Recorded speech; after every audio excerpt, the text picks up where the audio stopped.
नमस्कार दोस्तों, आज हम विद्युत अधिनियम 2003 के भाग 14 का अध्ययन करेंगे जो चोरी से संबंधित है। और जो प्रतियोगी छात्र हैं जो सिविल जज या हायर जुडिशियल सर्विस की परीक्षा देना चाहते हैं वे इस वीडियो के साथ साथ अपना नोट्स बना लें जो उनकी प्रारंभिक परीक्षा में बहुत ही उपयोगी होगा। भाग 14 का शीर्षक अपराध और शास्त्रियों से संबंधित है और 135 से लेकर के 152 तक की धाराएं अपराध और शास्त्रियों से संबंधित हैं। धारा 135 में विद्युत चोरी को परिभाषित किया गया है। धारा 136 विद्युत लाइनों और सामग्री की चोरी से संबंधित है। धारा 137 चोरी की संपत्ति प्राप्त करने के लिए दंड से संबंधित है। धारा 138 में अनुज्ञाधारी के मीटरों या कार्यों में हस्तक्षेप के लिए दंड की व्यवस्था की गई है। धारा 139 में उपेक्षापूर्ण ढंग से कार्य को तोड़ने या क्षति पहुंचाने से संबंधित प्रावधान किए गए हैं। निग्लिजेंटली वेस्टिंग इलेक्ट्रिसिटी या इंजरिंग वर्क्स। धारा 140 penalty for malicious wasting electricity or injuring works. जानबूझकर जो क्षति पहुंचाई जाती है कार्य को और जो विद्युत का दुरुपयोग किया जाता है, वेस्ट किया जाता है उसके लिए शास्त्र के संबंध धारा 140 से है। धारा 141 सार्वजनिक लैंपों का बुझाना बहुत महत्वपूर्ण नहीं है लेकिन फिर भी जानना ज़रूरी है। धारा 142 में समुचित आयोग द्वारा निर्देशों के अनुपालन के लिए दंड है। A punishment for non compliance of the direction by the appropriate commission. धारा 143 में पावर टू एडजुडिकेट न्याय निर्णय की शक्ति वर्णित है। धारा 144 न्याय निर्णय अधिकारी द्वारा विचार किए जाने वाले घटक के विषय में बात करती है। धारा 145 बहुत महत्वपूर्ण है कि सिविल न्यायालय को क्षेत्राधिकार प्राप्त नहीं है। Civil court not to have jurisdiction. धारा 146 में punishment for non compliance of orders और डायरेक्शंस, आदेशों एवं निर्देशों के अनुपालन के लिए दंड से संबंधित है। धारा 147 शास्तियों एवं अन्य दायित्वों को प्रभावित नहीं करती है, इस संबंध में उपबंध करती है। Penalties not to affect other liabilities. धारा 148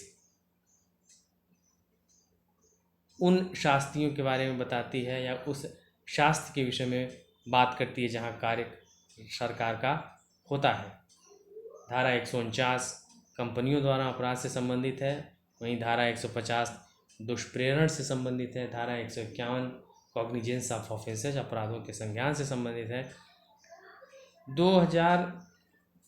151 क और 151 ख इन दो धाराओं को वर्ष 2007 में जोड़ा गया है और जो 15 जून 2007 से लागू हो गई हैं। धारा 151 क में बताया गया कि अन्वेषण करने के लिए पुलिस की शक्ति और कतिपय अपराधों का संज्ञेय और गैर जमानतीय होना, cognizable and non bailable, certain offences to be cognizable and non bailable. और धारा 152 या अपराधों के शमन के विषय में है, कंपाउंडिंग ऑफ ऑफेंसेज के विषय से संबंधित है। आइए इस वीडियो में हम विद्युत चोरी से संबंधित विषय का अध्ययन करते हैं। धारा 135 जो विद्युत चोरी से संबंधित है, बड़ी धारा है जो 4 उपधाराओं में विभाजित है। इनका अध्ययन हम इस वीडियो में करेंगे। बाकी जो शेष धाराएं हैं उनका क्रमशः अगले आने वाले वीडियो में उनका अध्ययन किया जाएगा, इसलिए चैनल को सब्सक्राइब और लाइक ज़रूर करिएगा। आपके लाइक और सब्सक्रिप्शन और शेयर करने से हमारा मनोबल बढ़ता है, हम वीडियो बनाने के लिए प्रेरित होते हैं। आइए सबसे पहले देखते हैं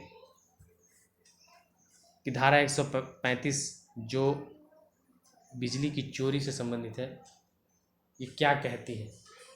धारा 135 एक में क ख ग घ अंग 4 तो इसके खंड हैं। इसमें हम लोग देख लेते हैं कि बेसिकली विद्युत चोरी है क्या। आप इंग्लिश वर्जन इसका देखेंगे तो हु एवर डिसऑनेस्टली, अब बेईमानी पूर्वक, पहली चीज़ तो ये समझ लिए कि ये बेईमानी पूर्वक जो कार्य नीचे वर्णित हैं क ख ग घ अंग में, ये चीज़ अगर आप बेईमानी पूर्वक करते हैं तो ये कहा जाएगा कि आप चोरी करते हैं। क्या करते हैं, देखिए इसमें विद्युत विभाग जो है वो अनुज्ञाधारी है, लाइसेंसी है। ठीक है, एक चीज़ आप क्लियर कर लीजिए कि विद्युत विभाग एक लाइसेंसी होता है जो विद्युत सप्लाई का काम करता है। अब इसमें देखिए, whoever dishonestly taps, makes or causes to be made any connection with overhead, मतलब जो विद्युत लाइन हमारी ऊपर जा रही है, जो अंडरग्राउंड जा रही है, या जो मतलब अंडर वाटर जा रही हैं, 3 प्रकार की जो केबल्स जाती हैं विद्युत विभाग की, या सर्विस लाइन जो जाती है, उसमें आप क्या करते हैं, आप उसमें कोई संयोजन करते हैं या करवाते हैं। ठीक है, उसमें आप उसको छेद करके आप उसमें अपना तार जोड़ें या जो कुछ भी करें, तो ये चोरी की श्रेणी में आएगा। दूसरा 135 एक ख क्या कहती है, आप मीटर से छेड़छाड़ करते हैं। छेड़छाड़ किए गए मीटर को लगाते हैं, उसका प्रयोग करते हैं, जिससे विद्युत प्रवाह के विशुद्ध या समुचित रूप से दर्ज होने या उसके मतलब जो रजिस्ट्रेशन करता है, वो जो रजिस्टर्ड करता है वो प्रभावित होता है, वो एक्यूरेट नहीं आता, मीटरिंग में हस्तक्षेप होता है, या इसी प्रकार से परिणामित होता है जिससे विद्युत चोरी होती है या विद्युत चोरी नहीं होती है, तो उसकी विद्युत का अपव्यय होता है, फिजूल खर्ची जिसको कहिए वेस्टेड होता है।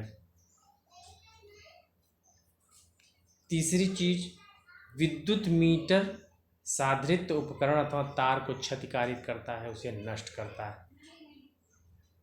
आप मीटर जला दें, ठीक है, कोई उपकरण जला दें, साधित जला दें,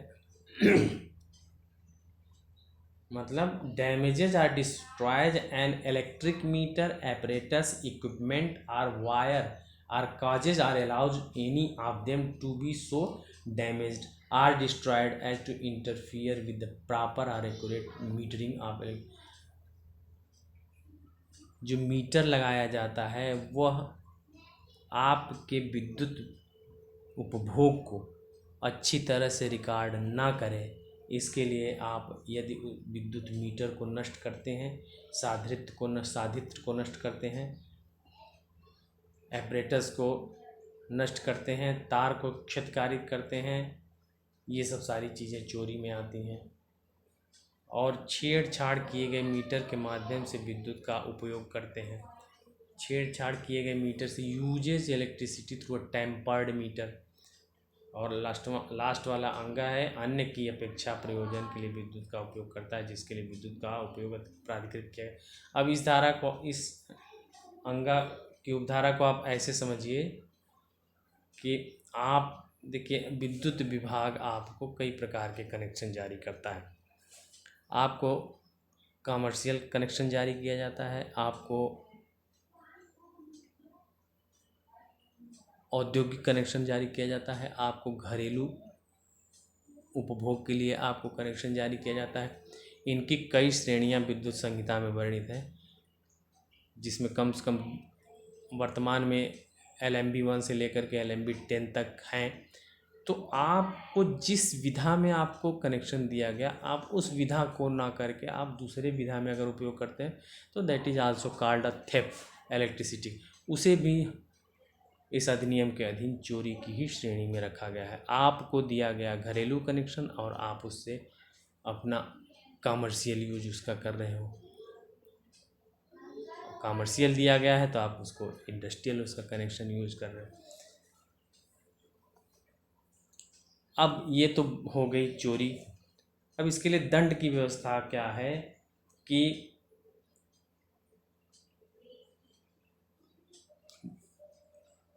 ऐसी अवधि का कारावास जो 3 वर्ष तक का होगा या अर्थदंड या दोनों से दंडित किया जाएगा। जिससे कि विद्युत का हटाना या उपभोग करना या प्रयोग करना ऐसी अवधि के कारावास से जो, इसको इंग्लिश में थोड़ा सा समझ लेते हैं कि uses electricity for the purpose other than for which the usage of electricity was authorised so as to abstract or consume or use electricity. जिससे वो क्या करें कि वो इलेक्ट्रिसिटी का प्रयोग करें, उसको उपभोग कर लें या उसको हटा दे उसको।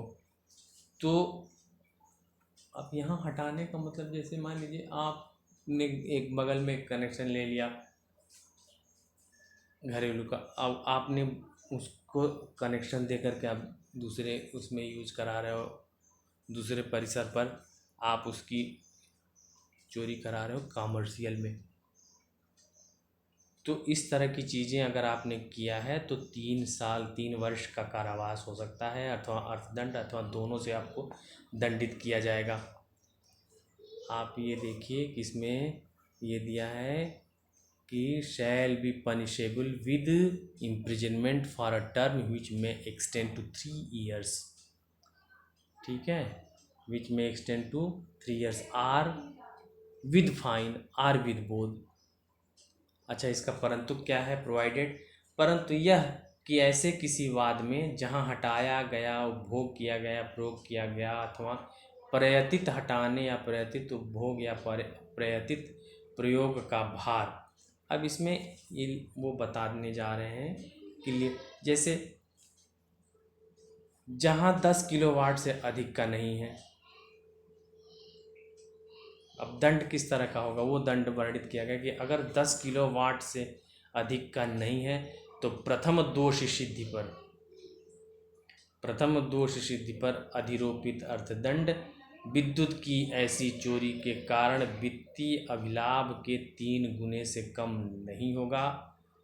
और दूसरी बात, अगर आप फिर दोष सिद्ध पाए जाते हैं तो अधिरोपित अर्थदंड विद्युत की ऐसी चोरी के कारण वित्तीय अभिलाभ के 6 गुने से कम नहीं होगा। तगड़ा दंड है। इसमें आप ये देखिए कि ये दिया है ना, ये does not exceed 10 kilowatt, the fine imposed on first conviction shall not be less than 3 times the financial gain on account of such theft of electricity, and in the event of second or subsequent conviction the fine imposed shall not be less than 6 times the financial gain on account of such theft of electricity। अगली चीज देखिए, अगर 10 kilo watt से ज़्यादा का connection आपका है तब क्या होगा,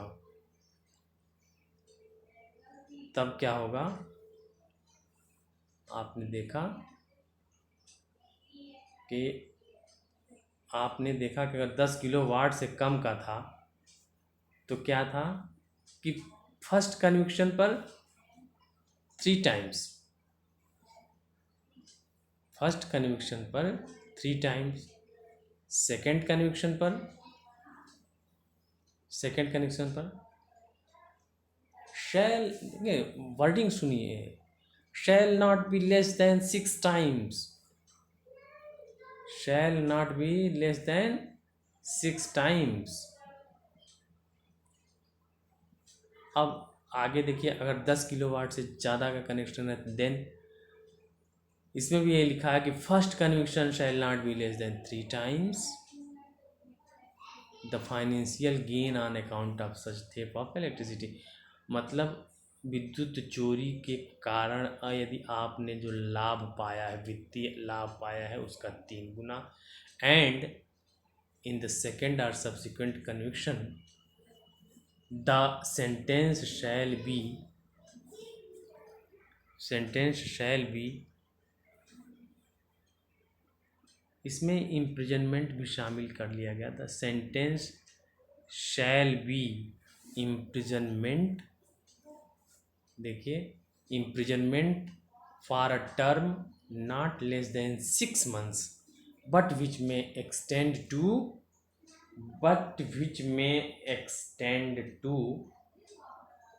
कहाँ तक दिया है,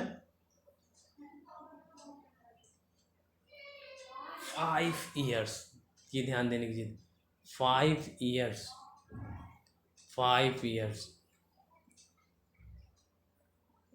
ठीक है, 5 years, आप इसको नोट करिए, 5 years।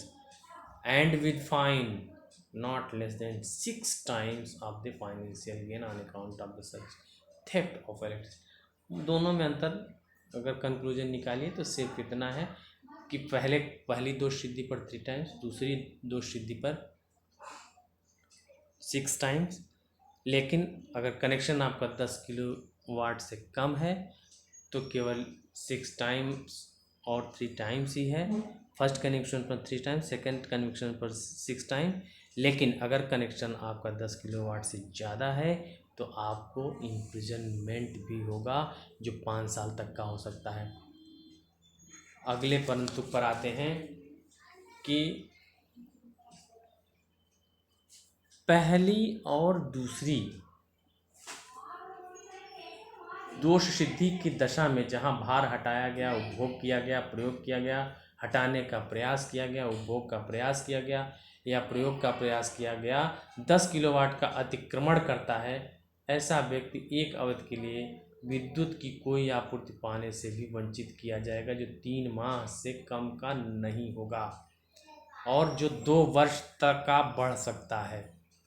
अब इसमें आप एक चीज़ देखिए, इसमें provided further that in the event of second and subsequent conviction of person where the load abstracted, consumed or used or attempted abstraction or attempted consumption or attempted use exceeds 10 kilowatt, such person shall also be debarred from the getting any supply of electricity for a period which shall not be less than 3 months। 3 महीने की आपकी विद्युत कटौती कर दी जाएगी और जो 2 साल तक के लिए आपको बाधित की जाए। एंड शैल आल्सो भी, ये भी दिया है,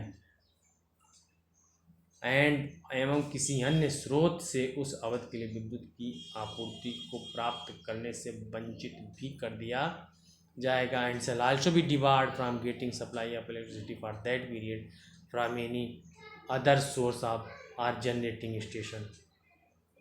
अगला परंतु है provided also that if it is proved, परंतु यह कि यदि यह साबित कर दिया जाता है कि any artificial means or means not authorized by the board or licensee or supplier exist for the abstraction, consumption or use of electricity by the consumer, it shall be presumed until the जब तक यह बात विपरीत रूप में साबित नहीं कर दी जाए तब तक यह उपधारित किया जाएगा कि कंज्यूमर कि any abstraction, consumption or use of electricity has been dishonestly caused by such consumer।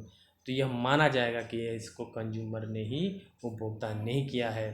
अब आइए 1A देख लेते हैं। Without prejudice to the provisions of this act the licensee or supplier as the case may be may upon detection of such theft of electricity immediately disconnect the supply of electricity without prejudice to the provisions of this act. इस अधिनियम के उपबंधों पर प्रतिकूल प्रभाव डालने बिना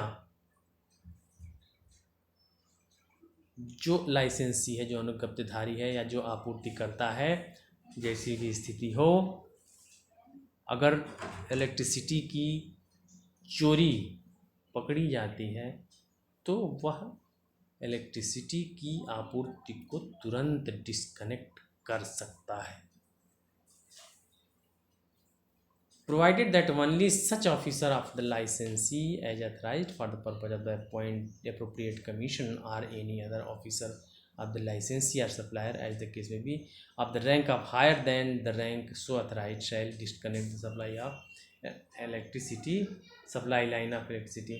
इसमें कुछ समझना नहीं है, कोई अधिकारी जा कर के आपको सप्लाई आपकी डिस्कनेक्ट करेगा। आगे, provided further that such officer of the licensee or supplier as the case may be shall lodge a complaint in writing relating to the commission of such offence in police station having jurisdiction within 24 hours from the time of such. और ऐसा disconnection करने के 24 घंटे के भीतर वह police station में जा कर के ऐसे ऑफेंस को कारित किए जाने से संबंधित लिखित में परिवाद दायर करेगा। Provided also that the license or supplier, as the case may be, on deposit and payment of the assessed amount or electricity charges in accordance with the provisions of this act shall restore the supply line of electricity within 48 hours of the such deposit of without prejudice to the obligation to lodge the complaint as referred to in the second provision of this class. मतलब इस खंड के द्वितीय परंतुक में यथा निर्दिष्ट परिवाद को दायर करने की बाध्यता पर प्रतिकूल प्रभाव डाले विदाउट रिस्टोर द सप्लाई। मतलब यदि आपूर्तिकर्ता को, अनुज्ञप्तिधारी को उपभोक्ता द्वारा जो इलेक्ट्रिसिटी चार्ज है इस अधिनियम के उपबंधों के अधीन एसेस्ड जो अमाउंट है, हम आपको उस पर चर्चा मैंने पहले वीडियो में आपको की हुई है 126 127, उसको आप देख लीजिएगा।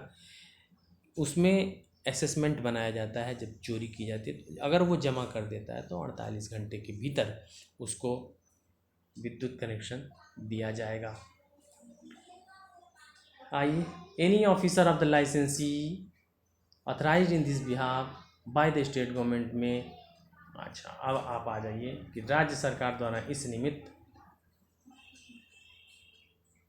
जो कोई प्राधिकृत मतलब अधिकारी है किसी ऐसे स्थान या परिसर में प्रवेश कर सकता है, निरीक्षण कर सकता है, उसे तोड़ कर खोल सकता है, उसकी तलाशी ले सकता है, जिसमें उस अधिकारी के पास यह विश्वास करने का कारण है कि विद्युत का अनधिकृत रूप से प्रयोग किया गया है अथवा किया जा रहा है। ऐसे सभी साधनों, उपकरणों, तारों और अन्य किसी सुविधा प्रदायक वस्तु की तलाशी कर सकता है, उसको अभिग्रहित कर सकता है, उसे हटा सकता है जिनका विद्युत के अनधिकृत प्रयोग के लिए प्रयोग किया गया है अथवा किया जाए। अब आप ये देख लीजिए कि मतलब ये अधिकारी की पावर्स दी हुई हैं उपधारा 2 में। और ऐसी लेखा पुस्तक दस्तावेज की जांच कर सकता है, उन्हें सीज कर सकता है जो उसकी राय में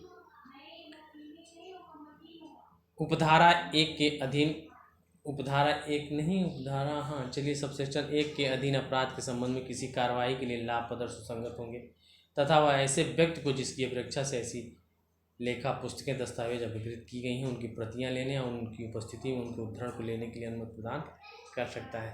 तलाशी के स्थान का अधिभोगी अथवा उसकी ओर से कोई व्यक्ति तलाशी के दौरान उपस्थित रहेगा और ऐसी तलाशी के अनुक्रम के दौरान अभिकृत की गई सभी वस्तुओं की सूची तैयार की जाएगी और उसे उस अधिभोगी या व्यक्ति को प्रदत्त किया जाएगा जो उस सूची पर हस्ताक्षर करेगा। परंतु यह कि किसी घरेलू स्थान या घरेलू परिसर का निरीक्षण, तलाशी और अभिग्रहण उस परिसर का अधिभोग कर रहे किसी पुरुष सदस्य की उपस्थिति के सिवाय सूर्योदय एवं सूर्यास्त के मध्य नहीं किया जाएगा। इसको इंग्लिश में आप देख लें तो ज़्यादा क्लियर हो जाता है। provided that